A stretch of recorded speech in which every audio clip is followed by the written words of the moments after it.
Shalom,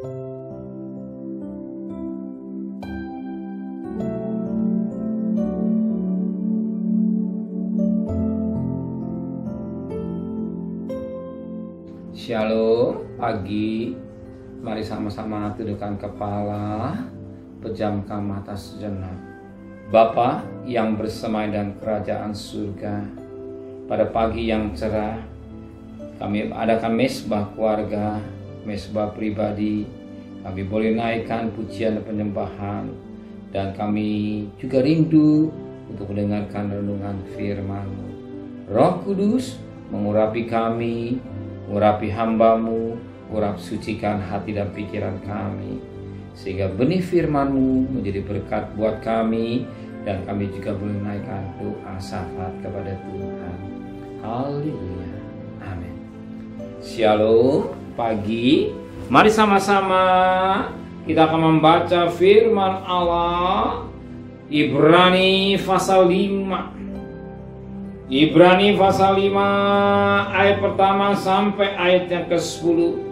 Saya bagi dengan dua bagian. Ayat pertama sampai ayat 5, besok ayat 6 sampai ayat yang ke-10. Ibrani pasal 5 ayat pertama sampai ayat yang ke-5. Sebab setiap imam besar yang dipilih dari antara manusia, ketetapan bagi manusia dalam hubungan mereka dengan Allah, supaya ia mempersembahkan persembahan dan korban karena dosa. Ia harus dapat mengerti orang-orang yang jahil dan orang yang sesat, karena ia sendiri penuh dengan kelemahan, yang mengharuskan untuk mempersembahkan korban karena dosa, bukan saja bagi umat tetapi juga bagi diri sendiri. Dan tidak seorang pun yang mengambil hormatan bagi dirinya sendiri, tetapi panggil untuk itu oleh Allah, seperti yang telah terjadi dengan Harun. Demikian pula Kristus tidak memuliakan dirinya sendiri dengan menjadi imam besar, tapi dimuliakan oleh Dia yang berfirman kepadanya, "Anakku, engkau telah kurbankan pada hari." Kita lihat pada ayat yang pertama, imam besar. Imam besar yang dipilih dari antara manusia. Imam besar, kecil, imam manusia yang dipilih di antara manusia. Ditetapkan bagi manusia dalam hubungan mereka dengan Allah,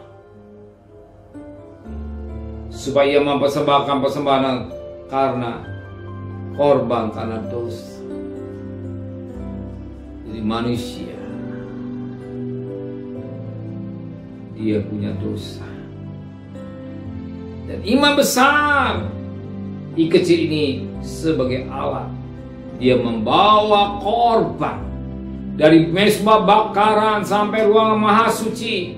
Dia membawa darah binatang, dipecik di atas peti 7 kali, di petinya 7 kali, mengadakan grafian. Untuk apa? Untuk memperdamaikan dosa imam besar, dosa keluarga, dan dosa umat Israel.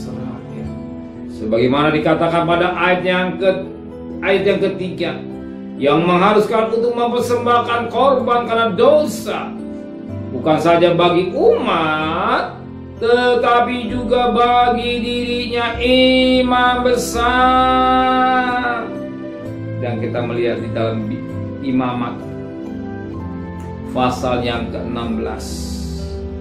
Imamat pasal yang ke-16 ayat pertama dan ayat selanjutnya. Tetapi kita membaca satu ayat saja buat kita. Dikatakan pada ayat yang ke-17, seorang pun tidak boleh hadir dalam kemah pertemuan bila Harun masuk untuk mengadakan perdamaian di tempat kudus, supaya ia keluar setelah mengadakan perdamaian baginya sendiri, bagi keluarga, dan bagi seluruh jemaat orang Israel.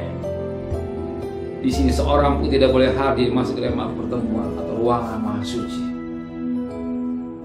bila Harun, itulah imam besar, Harun kecil, dia mengadakan Kedamaian.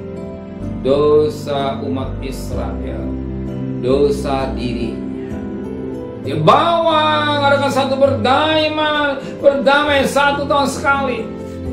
Kalau lihat pada ayat pertama sampai selanjutnya, dia membawa darah. Bila mana tidak diterima, imam besar itu mati. Tapi bila mana diterima, imam besar itu kembali keluar dari ruangan maha suci. Sebagaimana firman Allah katakan, dia juga penuh dengan kelemahan. Imam besar, kecil penuh dengan kelemahan, maka dia adakan korban juga karena dosa sebagaimana ayat.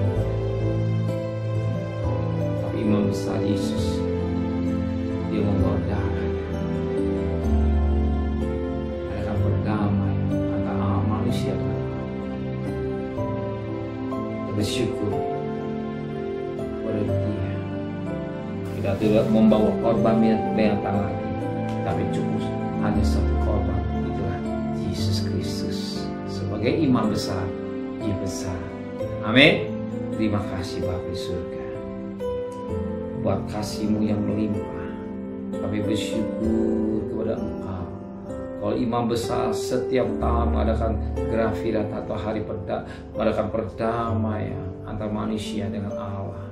Tapi kami bersyukur Engkau imam besar yang penuh kasih Tuhan, Yesus Kristus. Cukup darah-Mu untuk mendamaikan kami manusia dengan Allah. Terima kasih Bapa di surga. Sertai perjalanan kami bekerja, berdagang, sekolah, kuliah, pergi dengan selamat, pulang dengan selamat. Apa jadi kebutuhan kami, Kau cukupkan. Kembalikan besok pagi dalam tubuh yang sehat, dengan tidak kurang satu apapun juga.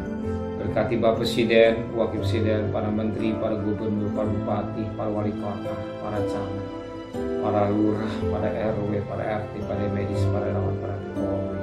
Jika mereka takut kepada Tuhan dan hikmat yang dari Tuhan. Saudara terkasih, terimalah berkat nikmat dari Allah Bapa, cinta kasih sayang dari Tuhan Yesus Kristus, dan berkat Roh Kudus menyertai saudara mulai hari ini sampai Maranatha Tuhan Yesus datang. Yang cinta Dia katakan amin. Tuhan memberkati.